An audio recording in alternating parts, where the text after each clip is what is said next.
During COVID, delivering groceries became pretty popular. And even after, people still had them delivered to their house. I was a picker for those orders, and when we were understaffed, which was pretty much all the time, I was also dropping them off. It wasn't a bad job. I actually enjoyed driving to people's homes. I got to see nice houses and I didn't have to deal with the constant questions from customers, so I wasn't complaining. I got tips sometimes too, which was nice. Most of the time though, I left the groceries at the doorstep, took a picture as proof, and then left. But I did have moments where I got to meet the people and help them take in the groceries. One instance was this older lady from Serbia. Her name was Vesna, and she loved me. We got to know each other. 'Cause every Thursday she'd have pretty much the same stuff ordered to her house at the exact same time. The first few times I dropped off her groceries, she never came outside, but I'd catch her peeking out the window at me. I'd give a little wave, take my picture, then get back in the truck and leave. I think once she realized it was the same person delivering her groceries, every time she got more comfortable, she came out and greeted me. Then slowly over time, I started bringing in the groceries for her and setting them on her counters. She was pretty old, so I was happy to help, and she also tipped nicely too. The more I went, the more I got to know her. She was recently widowed and lived. All her children lived far away, and she only saw them once or twice a year for the holidays when she could take the train. She was also retired, but she used to be a broker, which explained her nice house. I always looked forward to Thursdays, and this one was no different. She had ordered everything on Monday, as she always did, and I was dropping off the following Thursday. When I pulled into the driveway, I immediately noticed that something was off. She wasn't at the door like she usually was, but the door was open. I also noticed that all her blinds were closed, which was strange. She always kept them open so her plants could get some sun. I went up to the open front door and not seeing her, I rang the doorbell. I waited for a bit, but there was no answer. I knocked a few times and there was no answer again, so I naturally started to become a little worried. She was old, so my immediate thought was maybe she fell or had a heart attack or something. I kind of stood there wondering what I should do. I thought maybe I should go inside, but I was also on the job, and I know the rules are that if no one answers, I just have to leave the groceries on the porch. Being her friend though, I decided it best to go inside and at least put her groceries on the counter, like usual. The door was open after all. I grabbed all the bags in both of my hands and walked straight into the kitchen. All the lights were off and everything was quiet. Placing the bags on her counter, I called out her name again, hearing no response. As I started walking out, calling the police crossed my mind, but I didn't really know how to explain this was an emergency, because what if she was just out of the house? Maybe she was just visiting someone and I just wasted the police officer's time. I really was in a weird position, but I just knew something was wrong. But just as I got to the doorway leaving outside, I heard movement in the house upstairs. I felt relieved for a moment calling out for Vesna, but then there was again no response. No one came to the door or answered me. After a minute of standing there, I kept hearing shuffling movement as if someone was moving stuff around upstairs and started to feel really awkward and uncomfortable. I headed back outside and got in the car. I sat there for a little while, and after a minute I saw the curtains on the second story move to the side, as if someone was looking at me through the window. I pulled out and drove around the corner, then parked on the street and sat there, just really confused. I didn't know if it was her and she just didn't want to see anyone or maybe one of her kids. I was also concerned with whether or not I should call the police. I drove off, went around the block, and then decided to drive by her house again. I sat there for a little while again, until I saw the upstairs curtains open. I saw a male figure look out and then closed it quickly as if seeing my truck scared. I knew Vesna had 2 daughters and she had a son, but he had passed away years ago, so I'm not sure who could possibly be at her house with her not there. And where would she be? Anyway, I had been there too long though, and had to get back to work the following week. There were no orders from her for the first time in almost a year. I drove by her house after I got off on Thursday, and in the driveway was an officer's. When I got home, I searched her name and found that she had been filed as missing only a few days after I had been there to deliver her groceries. I noticed the date they said she was likely last at home, though it was the day after she had ordered the groceries. 2 days before I had gone to her house and saw that man, I went to the police with all the information I had. I don't know who that man was or if I was close to having something happen to me as well, but it's been nearly 3 years now and there have been no updates.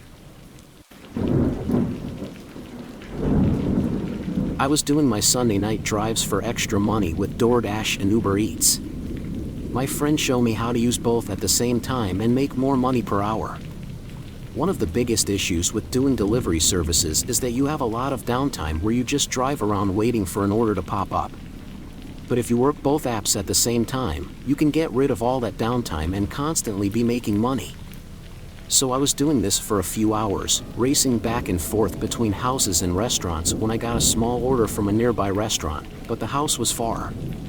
These are the worst kinds of orders because you drive far and get paid less. Though this one offered a large amount, meaning the tip must be crazy big, accepting it. I picked up the order and began the 25-minute drive to their address. Halfway through the drive while on a side road, I got a call from the app assumingly being the customer. I answered asking if this was my Uber Eats customer. A man confirmed he was my customer and apologized profusely, saying he ordered from his friend's account and forgot to change the address. He said his house was just around the block though, and he proceeded to give me directions, telling me a couple turns to take. Once I reached the friend's house, I asked him for the address just in case I got lost, but he responded saying I'll see him outside waiting for him. Then hung. Obviously this shit was not normal. However, I was more than halfway there at this point, and I gave the man the benefit of the doubt, as forgetting to switch it from your friend's address seemed like a legit thing that could happen. It could have also been the fact that I was a bigger guy that helped me convince myself to go through with the delivery, as I wasn't really afraid of anything. When I got to the supposed friend's house, I took the turns as the man had said, and drove down a dimly lit neighborhood road until I reached a no outlet sign and saw the road ended just a few houses down, feeling confident. I had taken the turns as the man had said. I pulled over and grabbed my phone to call the customer. Just as I was clicking into my recent calls, a knock at my driver window made me jump. A bit embarrassed at how noticeably startled I was. I rolled the window down to greet him, but looking up at the man, his face had no emotion, just a completely straight blank face. I let go of the window button and immediately pressed the lock button, which was followed by the man sticking a gun through the half open. Right at my head as he yelled out something, I heard more voices call back, followed by a group of people running up to the car and trying to open the door handles. They were all yelling commands at each other, but in the heat of the moment, I couldn't make out what they were saying. I was in a full-on shock, staring into the barrel of this guy's gun. If I had to guess, there were at least 5 or 6 people surrounding my car. In this moment, I don't even remember having any thoughts, but I can only describe it as more of a reflex-type reaction, because when the man holding the gun looked away for a split second, I suddenly slammed on the gas, flooring it down the street. I'm surprised the man even held onto his gun as he pulled his hand out of the window just in time. Seeing the end of the road though, I quickly did a 3-point turn, and when I faced the other end of the street again, they were all gone, not a single one of them anywhere on the road, sidewalk, or by the houses. They must have just fled the scene. The instant I began driving, as soon as I made it out of the neighborhood, I called 911. These gang-type attacks are relatively common around here, but I never thought it would happen to. Although nothing came of it with nobody being found and every piece of evidence leading to nowhere, I see this event as a sort of wake-up call for me. I realized in the moment that the man put a gun to my head, that being a big, confident man meant absolutely nothing. Taking a risk like that was purely stupid, because literally anyone with a weapon can have your life in their hands. If you work a job like this or do anything where you see strangers regularly, be careful, because putting yourself in a risky situation with a stranger could be the last thing you ever do. Being a delivery driver for several pizza places a few years back, I had a lot of experiences with weird customers or just strange things that would happen at night, but this one night takes the prize for the most disturbing and unusual situation. I had been working at the specific chain pizza shop for just under a year. I worked mid-shifts and night shifts alongside one other coworker. For the most part, it would stay busy basically up until closing at 2 a.m., so there wasn't a ton of time to mess around, especially since it was just the two of us. I'll call my coworker Tom to keep his privacy. Tom was older than me by a few years and was a quiet, hard worker. He was in charge during the night shifts and would make all the pizzas while I would deliver. Both of us would answer calls though, depending on who was busy and who wasn't. Anyway, it was just past 11 p.m. and I had gotten back from a delivery when the phone rang. Seeing Tom in the middle of making a pizza, I picked up the phone. A man on the other line spoke, asking for a large sausage pizza. I put in the order and asked if he needed anything else. The man didn't answer for a moment.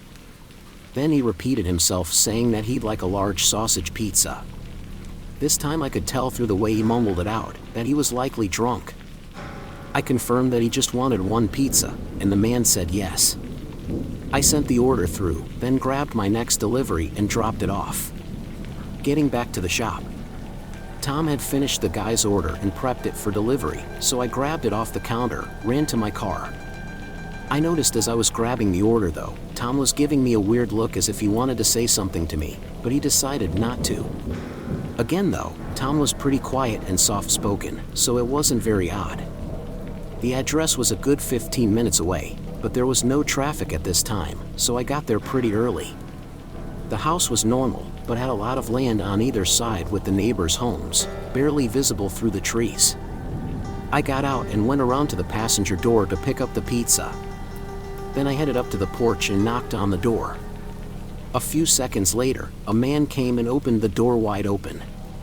This wasn't all that strange, but I always found it odd when people would open their door that wide, as it was just unnecessary. But his face, when he saw me, seemed very confused and surprised, as if he hadn't expected to see me, figuring he was just drunk and out of it. I handed him the box and told him his total, to which he slowly and awkwardly handed me. Not saying anything, he held the box of pizza while standing in front of me and looked at it with a strange intensity. Then he moved his eyes up towards me, but not at me. He was looking over my shoulder like he saw something, but was just staring at it with that same intensity before shaking his head slowly, getting really uncomfortable watching this man. I couldn't help but look back. I turned my head over my right and looked toward the driveway. Just a few feet from my car was a hooded man running back towards the trees. My heart jumped and I felt my body go into a sort of shock, trying to figure out what to do. I turned back around to face the man at the door, but he immediately stepped back and slammed the door shut. It all happened so fast in just a matter of seconds and gave me no time to react. With the door closed in front of me, I turned to face the hooded man again, but he was lost in the dark tree line. I stumbled off the porch and ran to my car, backing out of the driveway as soon as possible and driving back to work. I calmed myself during the drive, but still couldn't understand what happened. When I got back, I told Tom about the encounter, who seemed to have very little reaction and rather just told me to deliver the next order. When I was ready, I did, as he said, but on my way back from the delivery, I ended up pulling over and calling the police to let them know just in. They said they would have an officer check it out and call me back to update me. I got a call an hour later, and once I got out of work, I waited in the parking lot for the police to show up and talk to me. When the officer came up to my car, he mentioned that he talked to the man at the residence who matched the description I gave him, and the guy told the officer that he was just waiting for his buddy Tom to show up since he knew he worked at the pizza shop. I also think back to that look Tom gave me, thinking maybe he was going to warn me of something. I talked to Tom on multiple occasions about it though, but he gave me quick, useless answers, saying the guy was just an old friend and that he didn't know anything about anything. I moved on to another pizza shop very soon after that incident, but now that the horror of the situation is in the past, and I know it likely wasn't a target on me specifically, I enjoyed trying to figure out the mystery. I still don't know for sure what the situation was, but it was by far the strangest and creepiest I've ever had.